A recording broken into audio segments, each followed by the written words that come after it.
Super excited. Obviously, give a lot of credit to Purdue. I thought Barry's done a great job. A very competitive four-quarter game to get a W over here is a big deal.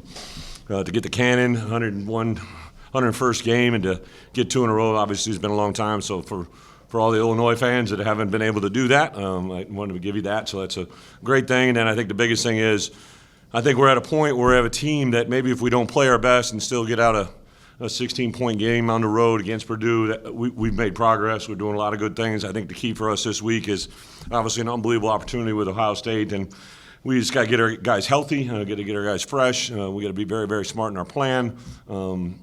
We've got some things offensively, defensively, and special teams. Shoot, Luke had a career day today, and we don't even really kind of know it. It's just because it's so routine for him, right? I thought, there's a lot of things that happened today that were really cool. I thought there was, our response when we gave up the big play defensively, which is absolutely unexcusable, right before the half to give up free yardage like that. But to have our offense go out there, execute a end-of-half drive to get points on the board right before the half and kind of take that momentum back was huge. So then we came out with a momentum changer with a turnover off the punt, and just very opportunistic group all day and full team effort. Brett, your quarterback is playing extremely well. Yeah. Do you feel like he's getting the credit he deserves nationally?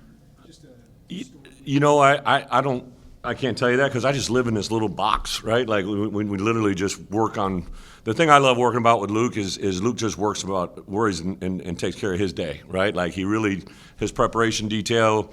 He's got his own little study in our building where he can get alone and watch film on his own, and he just does a great job of putting himself in a preparation mode to get ready for Tuesday's practice, execute, Wednesday make corrections, Thursday get the game plan together. I can't control the outside narrative. I just know I've been in this business for a long time. I've had quarterbacks that play in the NFL or still playing in the NFL, and this guy's as good as I've ever had. Do you see similarities with Hank Beatty and Luke, just getting the job done? And does Hank ever surprise you, like what he's doing, or do you just expect it now? Hank, what I think people that are in the game, when I say this, they know what I mean.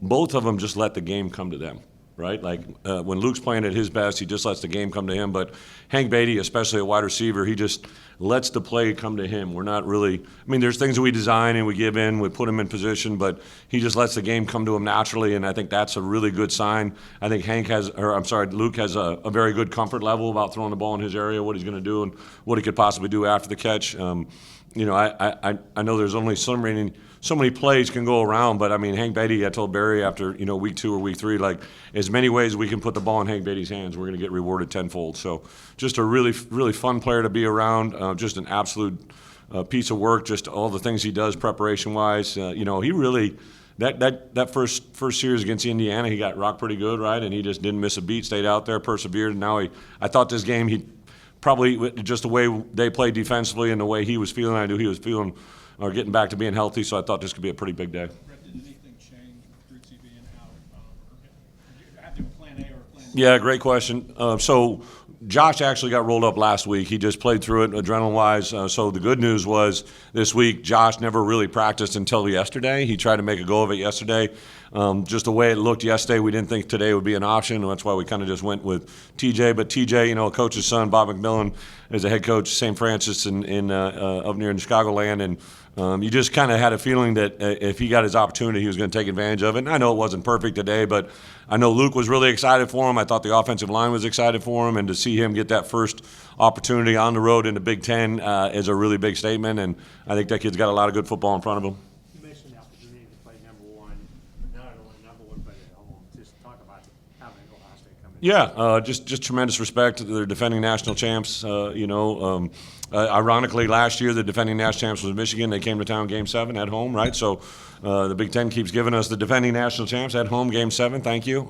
But I think the biggest thing that we have going for us, right, is we're an opportunistic football team. We probably know going on these buses home that we didn't play our best game. I was riding over here with Josh, and just for me as a head coach to be in a position that maybe if we don't have our best day, you still feel like you can win a lot of games. And obviously that's not going to be the case on Saturday against Ohio State. You're going to have to bring your best. But you know what? We train for this moment 365 days a year. We're not going to, do anything different this week. I don't need anybody to, take superhuman vitamins or do anything. I just need them to execute and be at their best, and we'll see where we go Saturday. I know Aaron has talked about he's okay with giving up some yards.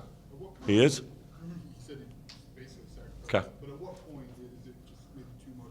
Yeah, we can't give up free yards. I understand what he's saying. Last week when we were playing a quarterback that could throw it, and we were obviously a little depleted in the secondary. I think what he's saying is when we are designed to give up yards, we're okay to do that. But the play at end of half, we just can't have that, right? We just keep the ball in front of us and play every play, stay on script. He's still, doing, working through some things as a coordinator. He's still, on the move, and that's my job as a head coach to, continue to guide him and tell him where we're at. And then at the end of the game there, the only option they had was for that quarterback to stay alive and throw the ball vertically down the field. And we just got to keep fresh bodies out there. We can have a guy chase a quarterback.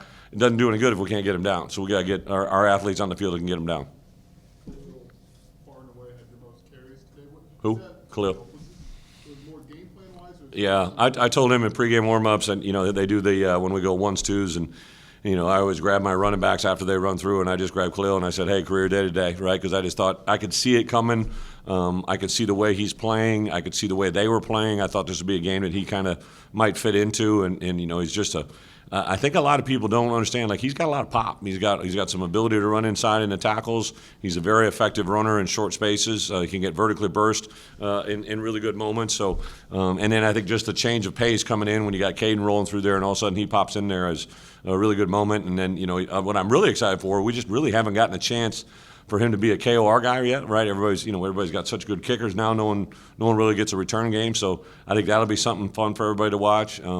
Another guy that I thought really came into his own, Andre Lovett, just showed up today on kickoff coverage again. So some of these freshmen, Grant Bierman, he's a kid that was committed to Purdue, so I knew all this week that it was going to be a really big week for him, and he's just really coming on, doing a lot of really good things for us. That's the thing I probably enjoy now as a head coach as much as anything, is just see all the – listen, Luke is phenomenal. He deserves and more of the press that he's getting, right? But it's these little moments where these guys, like I just said, the Bierman, T-Strain, right? Because the injury to Xavier has now put him into a role that he's more involved in our game plan. And I know he had a penalty today, but I just love T-Strain's story, man. The kid's battled through, persevered, come out on top. Tanner Heckel, I thought, again, another one, Sabor, Kareem, right? Like Matt Bailey was a little banged up, and Sabor got a chance to come in there and do some things. It's just really fun to be a part of this crew.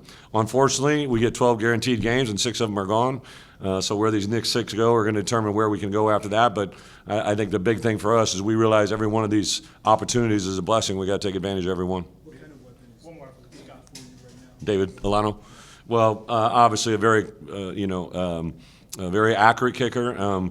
I told them to, take the clock down as much as we could, but I didn't plan on taking a penalty on that last one, so we still have some room for improvement. We sent the unit on the field too late, and that's just inexcusable. So for me, there's a lot of things as a head coach. We had to use 3 timeouts before the end of the third quarter, and we're not going to win many games doing that tight, right? I knew we were kind of in control of the game. I didn't want to take a bad penalty there. So just some communication things we got to clean up. The good news is they happened. We got out with a 16-point win. So it's a very teachable team right now on a Sunday, a very coachable coaching staff on a Sunday, and we'll get to where we need to be on Saturday. And I would just say this right now, fans, right? I need you, right? If we've needed you in my entire coaching career, right, since I've been here at Illinois, we got number 1 role in the town, and they're a very good football team, and we need our Illinois fans to show up early. I know it's an early game, but we need to show up early and put an environment in that stadium that should be fun to play in.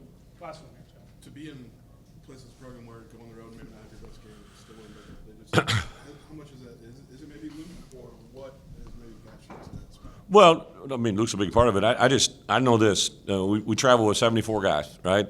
And I always say this: those 74 guys that get on the plane or get on the bus. This case, we didn't fly, we drove. Those 74 guys all have a role. It may be one play, right? It may be one play on one unit that they get the whole day, and whatever that is, I ask them to be at their best, right? And for coaches, I'm really stressing these guys. Like, I'm hard on them. I'm really freaking hard on them, just because you never know when a 2nd and 4 in the middle of the second quarter could be the difference in the game. That play at the end of half, like we're just defending. All of a sudden we have a breakdown, whether it's mental, physical, or call.